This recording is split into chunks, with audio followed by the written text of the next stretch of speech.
Hello, hello. Here I am for another session of client questions or questions that I've had with clients, things that have cropped up over the last week through self-reflection and check-ins that I think are really valuable for everybody to think about.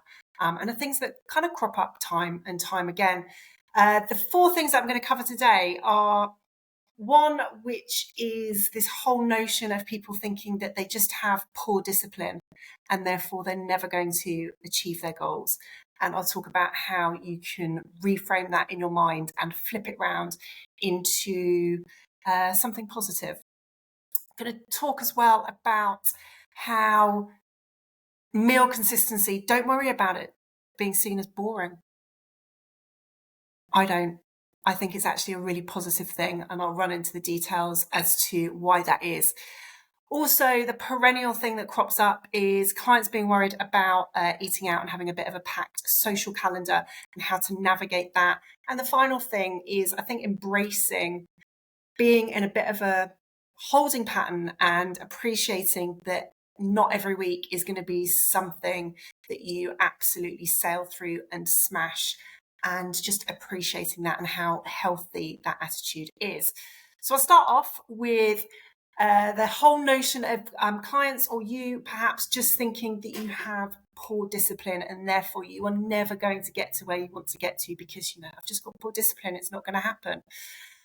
And this cropped up in self-reflection this week. And when somebody says to me that they think they have poor discipline, and this can be a client during self-reflection or it can be during a consultation, what I like to do is I like to reframe the conversation and dig deeper into what the root causes are of that kind of attitude or belief, I suppose. Now, the first thing that I will get them to do is to kind of reframe their mindset a little bit and to get themselves really clear on what their why is. So it's all about shifting perspective. And rather than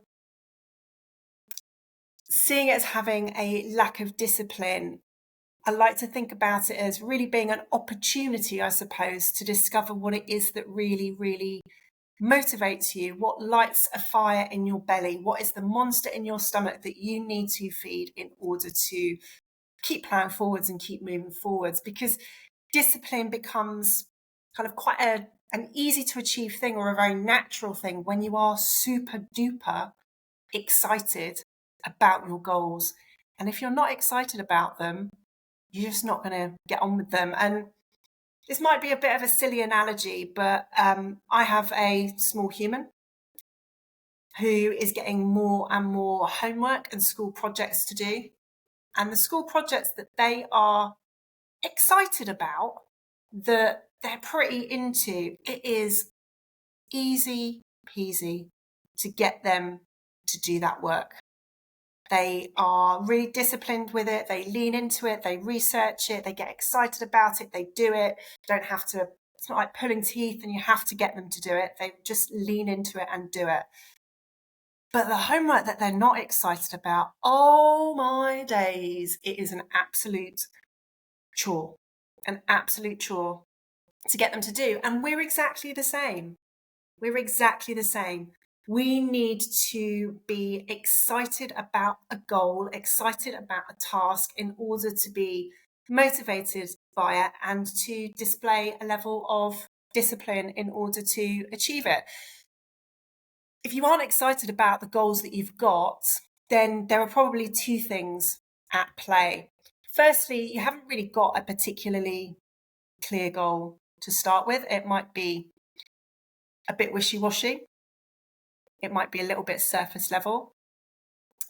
And if it's a bit wishy-washy and it's a bit surface level, you probably, and I would say you definitely, haven't got clarity on your why it is you want to achieve your goal. Why does it matter to you? Why do you give a shit about it? Why are you going to put in the work? Why are you happy to put in the work even on the days when you really don't want to? Without your why, it's really hard to maintain discipline. It will take you so far for so long, and then the wheels will kind of fall off without clarity of the goal and understanding what your why is. Now, when I spoke to a PT for the very first time, the goal that I spoke about was to lose fat and to not be out of breath walking upstairs and to not feel leg burn going up. There's a particular set of stairs at a station, not to feel leg burn going up that particular set of stairs. But they sure as hell weren't my why. They were kind of pretty rational things that I spoke to the PT about. And they were fairly measurable things as well, but it definitely wasn't my why. And you really need to know and understand what that is in order to maintain discipline, in order to maintain kind of motivation. My why was far more emotive. In fact, it was totally and utterly emotionally driven. And fundamentally, I felt that I was sitting on the sidelines of life, of my life. I felt like I was being an extra in the movie of my own life, that incidental character in the background that, blink and you miss them. And that was incredibly hard. I was effectively watching my life pass me by on a day-by-day basis. And this was the kicker. This was the crux. I was watching my small human grow, and I wasn't the mum that I'd always imagined myself to be. I wasn't active. I wasn't running around with them. I wasn't getting stuck in. I didn't have the confidence to do daft things with them. I didn't have a carefree and a joyful time with them.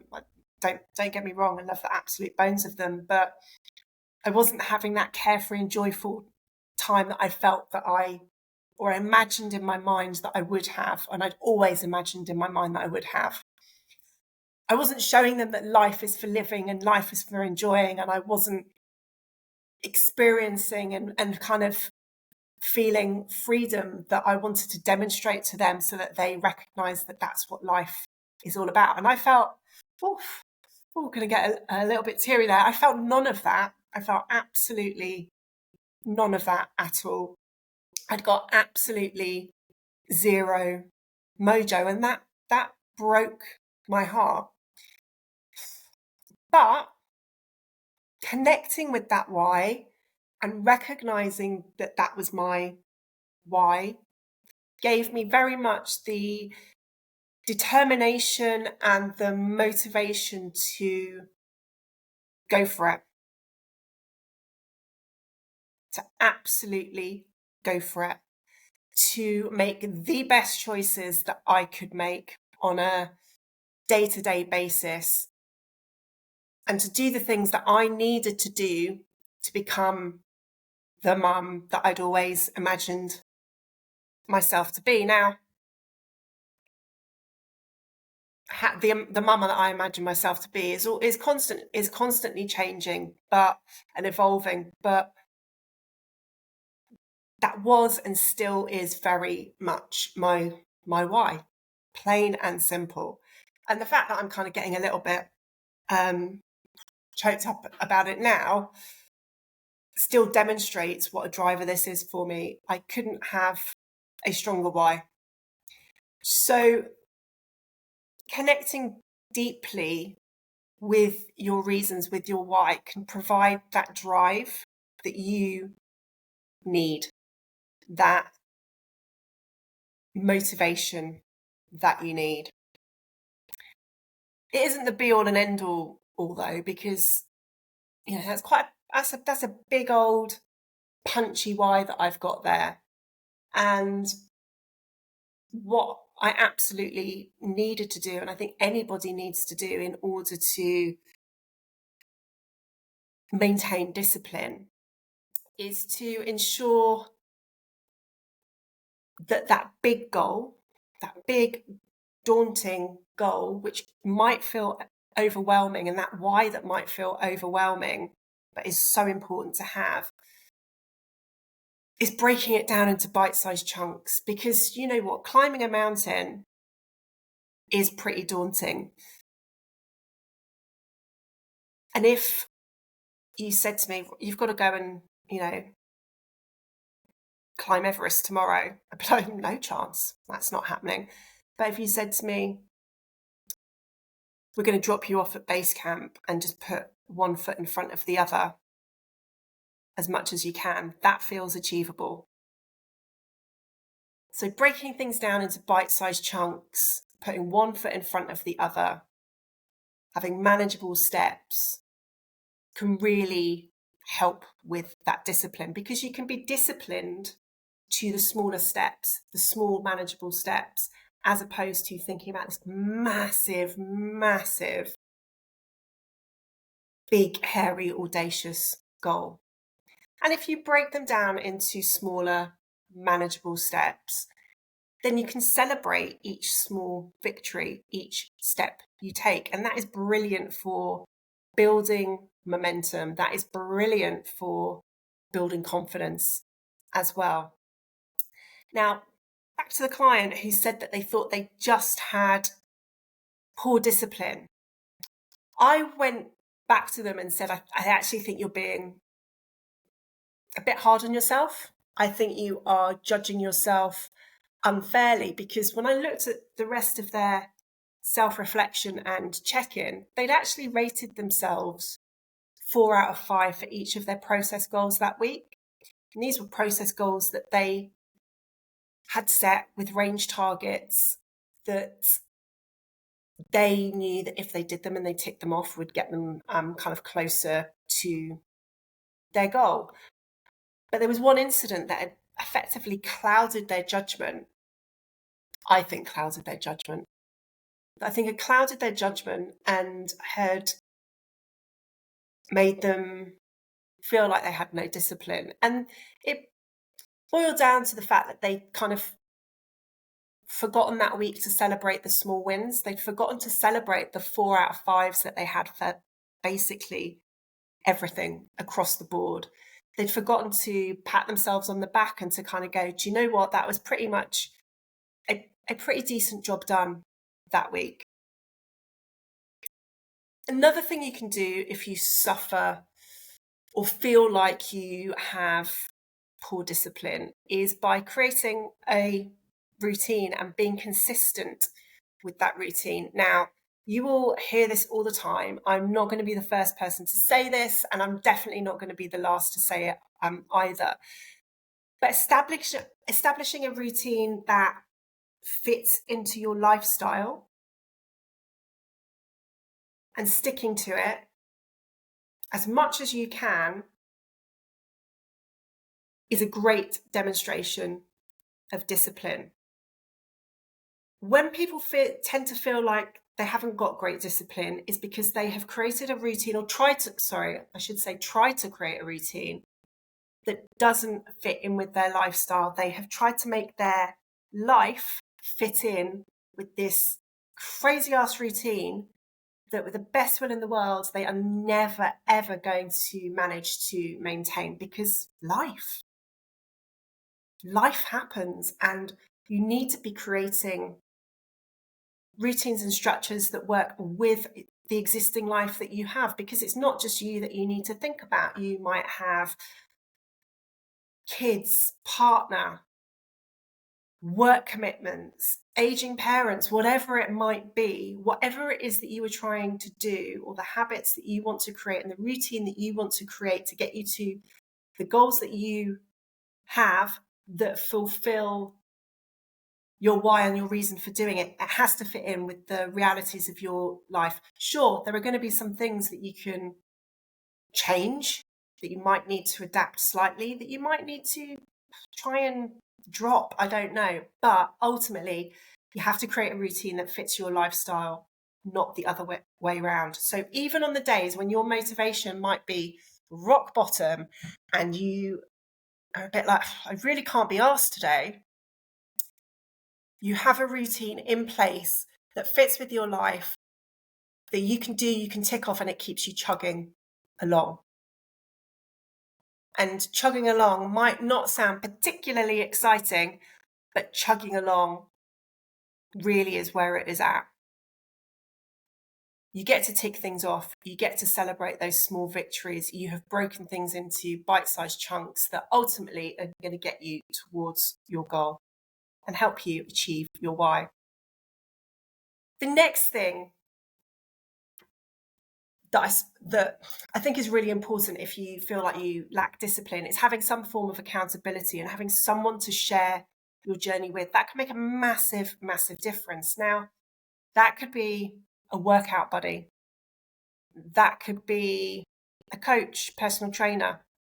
That could be a community of like-minded individuals. But having some form of accountability helps massively. Now, the client I spoke about earlier, I went back to say that I thought, as I said, that they were being hard on themselves. And they agreed with that, actually. They needed someone to point that out to them and to stop them being in the doldrums a little bit, because they said back to me that actually they could have quite easily sat, wallowed, potentially self-sabotaged if I hadn't come back and gone, do you know what? I think you're actually being really tough on yourself. I'm going to hold you accountable when you're not necessarily doing the things that you said that you're going to do. But I'm also going to hold you accountable and support you when you are perhaps being a little bit hard on yourself as well, and you have the potential to self-sabotage. So have some form of accountability. It can make a world of difference. As I say, that can be friends, that can be a community of like-minded individuals, that can be a coach, whatever works for you, because ultimately it's really flipping hard to do things on your own. And it's very, very easy to just sack things off. And I see this a lot with women, especially. We are absolutely incredible, and not in a positive way, at letting ourselves down. But we absolutely will not let others down. So having that person, that friend, that group, that coach, whoever it might be, who is going to hold you accountable, you're far more likely to follow through on things and be disciplined and keep chugging along because you don't want to let them down. That is absolutely massive. The other thing that I see with this is when people are reliant on friends in some capacity with this, because they would have gone to sessions with them, they would go to Zumba with them, they would go to different classes with them. But as lives change and people get pulled in different directions and that friend can no longer make it with you, then that is when people start to drop out of things because their accountability has gone and things then peter out. I see this all the time. So if you feel that happening, look to where else you might be able to find accountability that is going to work for you, rather than allowing things to peter out if you're already doing stuff. And ultimately, be kind to yourself. Everybody, absolutely everybody, has off days, and it's important not to be too hard on yourself. It's important to acknowledge your efforts and to understand that progress isn't always linear. In fact, it's not that it isn't always linear, it's just progress is not linear, full stop. It's not linear at all. There are ups, there are downs, there is moving forwards, there is moving backwards, and you can't plough forwards at pace every week. And I will touch on this a little bit later, right at the end. But this particular client, who felt that they weren't being disciplined, had a super duper busy week. And because they'd had a really busy week and they'd got back from work and they were tired and just knackered, and I think we can all relate to that, they had more takeaways this week than they had wanted to. And they were kicking themselves about it. But when we kind of spoke through what they'd done and we chatted, we recognised that actually within the realms of, yes, they'd had more takeaways than they'd wanted, but within the realms of the takeaways, they'd made some really smart choices. They'd made some really smart choices in what they'd had. And we spoke about it a bit more. And yes, they recognised that there were a few things that they could do differently next time. They'd had stuff in the freezer for situations exactly like this, but they'd forgotten to take it out. So next time, they know that they just need to be more on it and get stuff out in the morning to defrost, so that when they get home from work and they are feeling knackered and they can't be asked, they're going to have a home cooked meal waiting for them they can just heat up. So they've made some okay choices, and they've got a solution for a similarly challenging week, which I think is a win. Which kind of leads me to my last point here with feeling like you haven't got discipline. And that is the absolute value in reflecting and adjusting. If this client hadn't reflected and we hadn't had a conversation about it, I think they would have potentially stayed stuck in the place of, I just have poor discipline. Fuck it, it's just not going to work. I just have poor discipline. But by regularly, and all my clients do this, reflecting on progress, having a conversation about it with somebody who holds you accountable, and then making adjustments as is needed in terms of what's working and what isn't, and being flexible, it allows you to adapt and it allows you to stay committed. We're not going to set things out perfectly and do things perfectly from the off, but reflecting and adjusting and allowing yourself to be flexible, to adapt, will help you be committed and will help with that discipline. And ultimately, discipline is not about perfection, because there's no such thing as perfection. It's about being persistent. It's about knowing why you're doing it.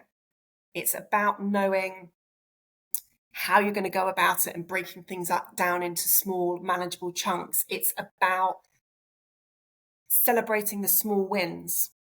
It's about reflecting and adjusting. It's about all of these things and more. It's about being kind to yourself. It's about creating a routine that fits with your life, not having your life fit with a routine that you're never going to be able to be disciplined with. So if you are sitting there kind of going, yeah, but I'm just not disciplined. You absolutely are.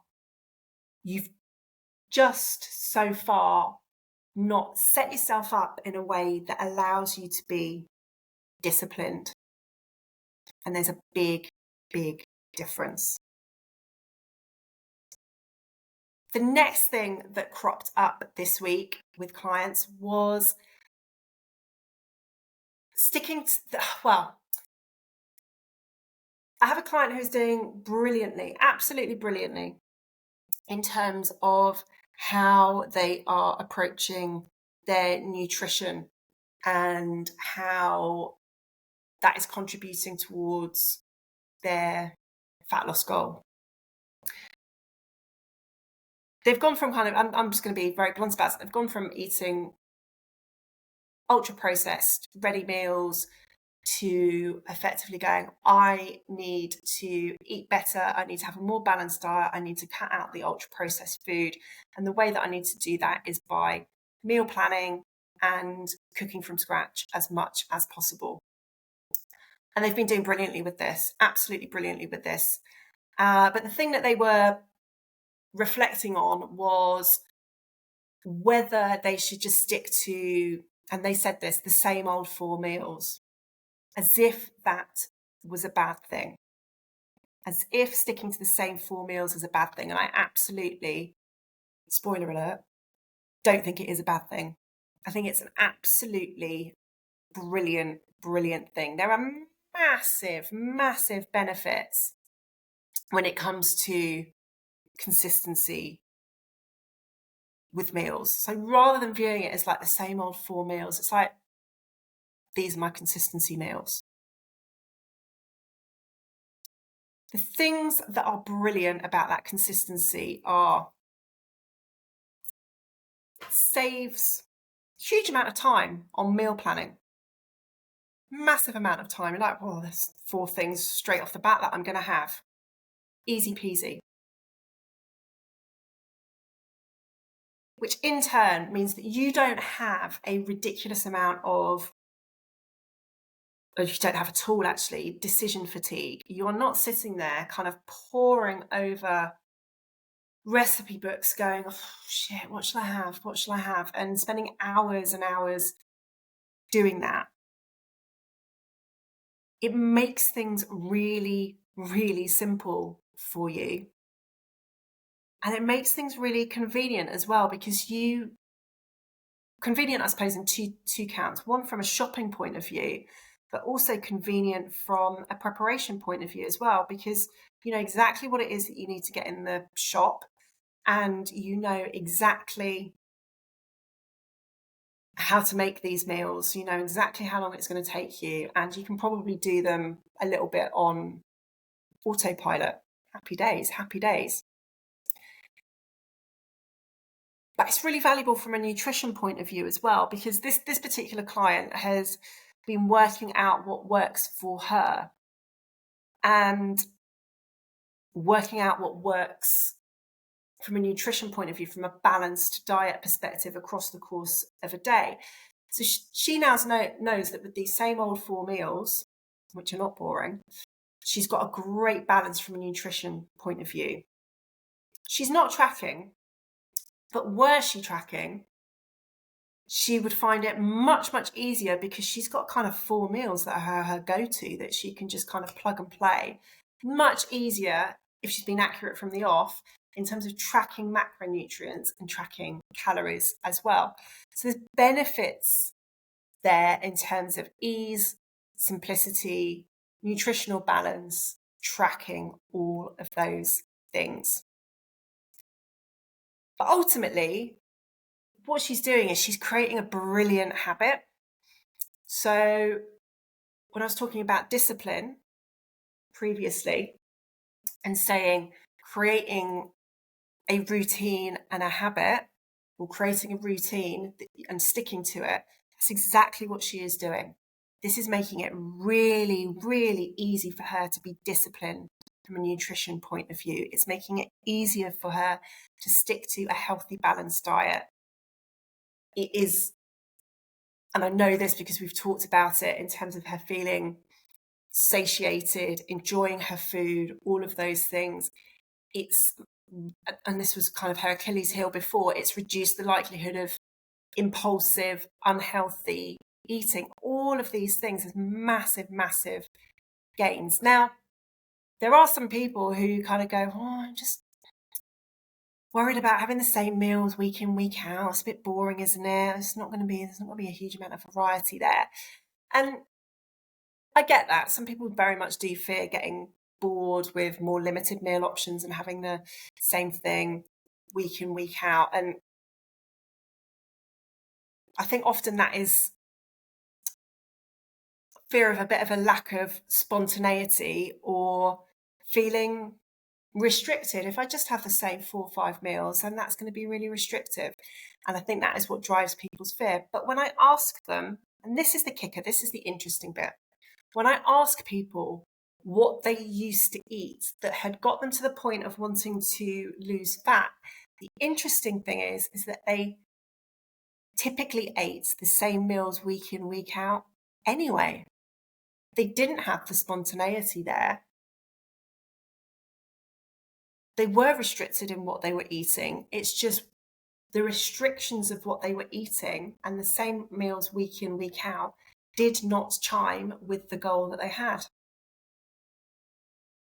Years ago, actually not that many years ago, a good few years ago though, I used to work with the UK's biggest retailer. And I used to work on their food advertising. And the stat that always stayed in my head is that 60% of us have the same 7 meals each week. 60% of us have the same 7 meals each week. So we are used to that routine. We are used to eating the same things over and over again. But for most of us, the same things that we have over and over again don't chime with our goals. So when a client says to me, should I just have these same 4 4 old meals each week? Yes. If it works for you and it's working for your goal and it's easy for you to implement and it's stress-free and you don't have to worry about meal planning and it makes your shop really easy and you can prepare it really easily, you can do it blindfolded, it's creating a brilliant routine for you. Yes, just flipping do it. Now, obviously, there's going to come a point in time where she wants to add some different things into the mix, and I totally get that. And she can introduce new things in. But if you have found a solution that works for you and it is working, if it ain't broke, don't fix it. Keep going with it. That was my advice to her, and that would be my advice to you. The next thing that cropped up was, and this probably crops up on a weekly basis, to be honest. And I will probably touch on this on a weekly basis because, repetition and frequency and things may go in and stick in people's brains. But on a weekly basis, I will have at least one client, at least, at the very least, it's more like 5, 6, 7, 8 clients who are worried about eating out that week. So these are just a couple of tips to really help you in that space. Firstly, peruse the menu before you go. Peruse the menu before you go. In this day and age where menus are online and it's relatively straightforward to do, have a look at the menu before you go. And for the most part, make decisions ahead of time in terms of what it is that you're going to have that is going to chime with your goal, whatever that might be. If you don't peruse the menu before you go, for whatever reason, you haven't got, you've run out of time, it's not online, whatever it might be, please read the menu when you were there. Please take the time to look at it properly. Don't just go with the flow. Don't just go with the flow. I've spoken about this before, and one thing that I hear very often is women saying that when they eat out, they will go with the flow, let other people order, kind of go, oh, I'll have whatever they're having, or they won't peruse the menu. When they're put under pressure, they'll just go, oh, I'll just have that thing there. That's the first thing that's popped up into my head. So if you don't read the menu before you go, flip and read it when you are there. Don't just go with the flow. Have a look at it properly. And then final tip for eating out.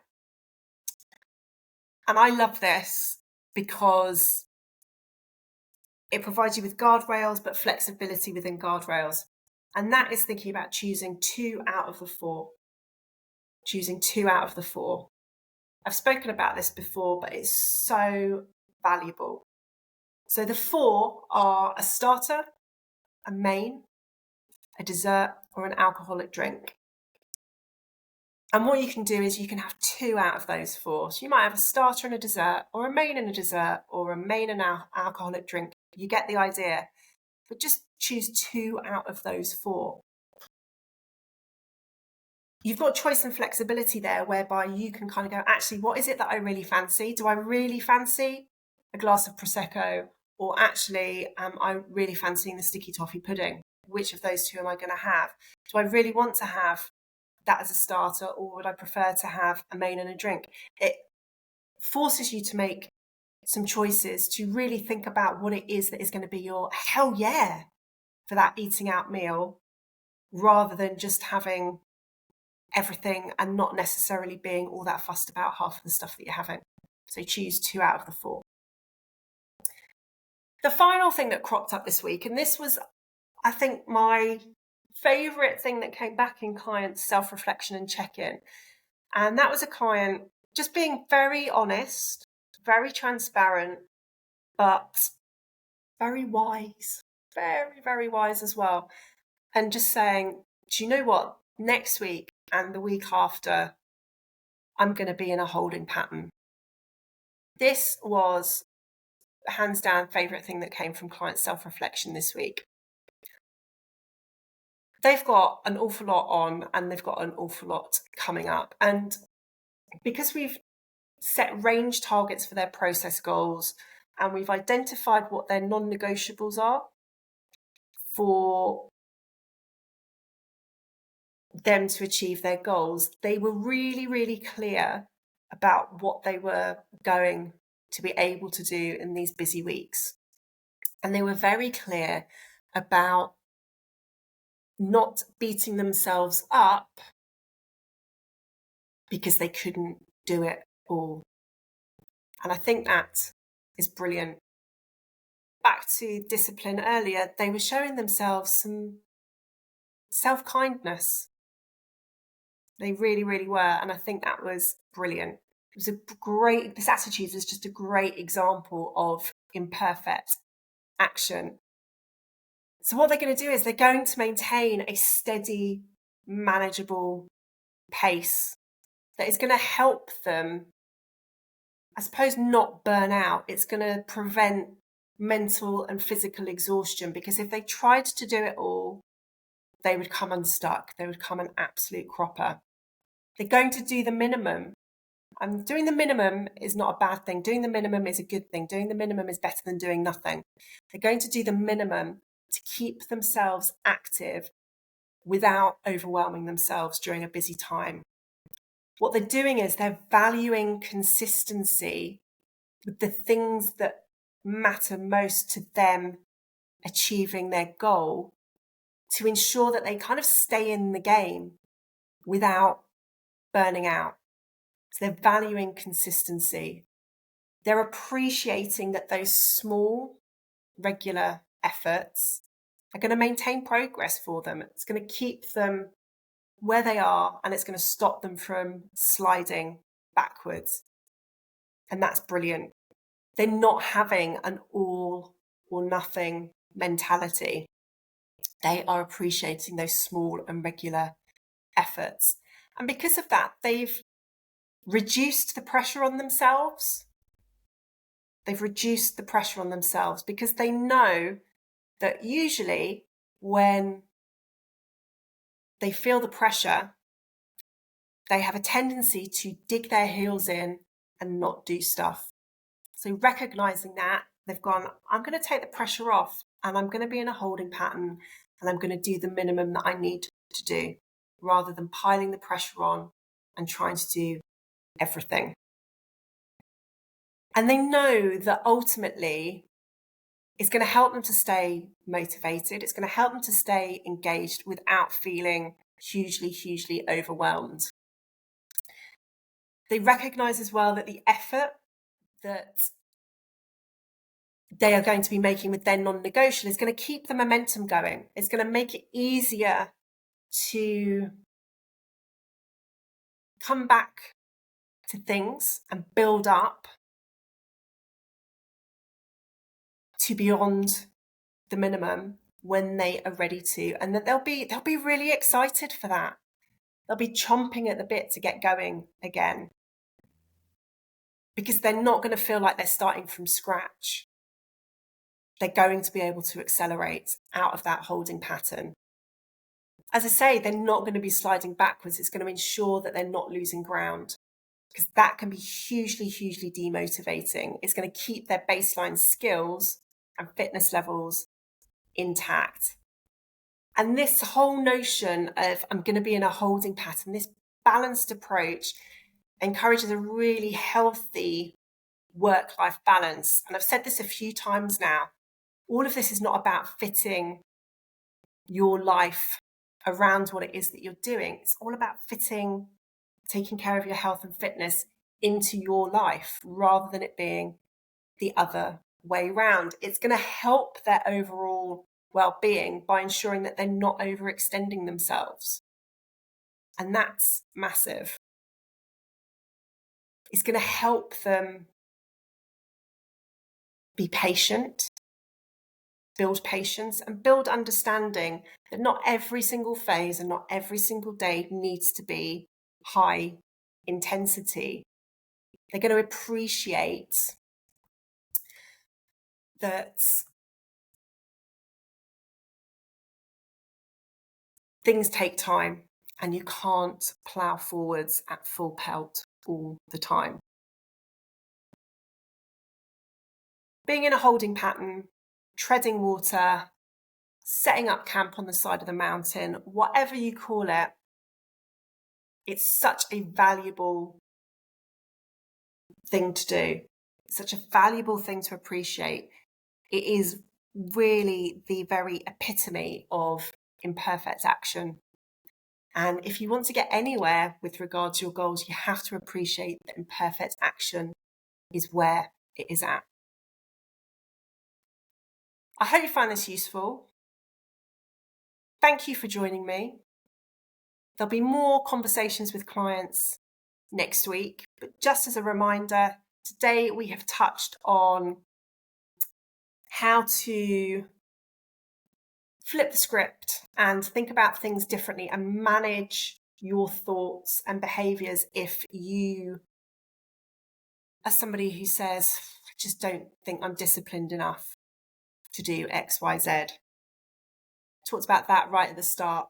We talked about the whole notion of finding things that work for you. We talked about it within the parameters of meals, but finding things that work for you and rinsing and repeating them.